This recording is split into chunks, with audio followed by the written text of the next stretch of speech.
അപ്പോൾ നാഷണൽ എമർജൻസിയുടെ സമയത്ത് നമ്മുടെ എല്ലാ ആർട്ടിക്കിൾസും ഫണ്ടമെൻ്റൽ റൈറ്റ്സും നമ്മൾ സസ്പെൻഡ് ആയി പോകും.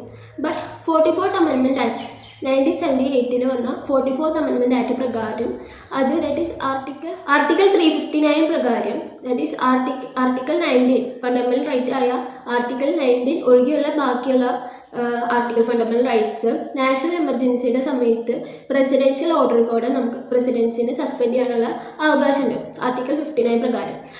But 44th amendment act 1978 44th amendment act ഇത് റീസ്ട്രിക്റ്റ് ചെയ്യാണ് ചെയ്യുന്നത്.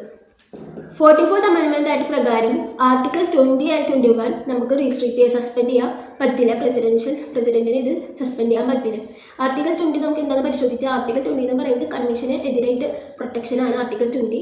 ആർട്ടിക്കിൾ 21 എന്ന് പറയുന്നത് life of personal liberty and right, life of right and personal liberty ആണ് ആർട്ടിക്കിൾ 21 എന്ന് പറയുന്നത്. അപ്പോൾ ഈ ഒരു വീഡിയോ നിങ്ങൾക്ക് ഉപകാരപ്രദമായി തോന്നുകയാണെന്ന് വെച്ചാൽ നിങ്ങൾ ഈ ഒരു ചാനൽ സബ്സ്ക്രൈബ് ചെയ്ത് ലൈക്ക് ചെയ്ത് സപ്പോർട്ട് ചെയ്യണം കേട്ടോ.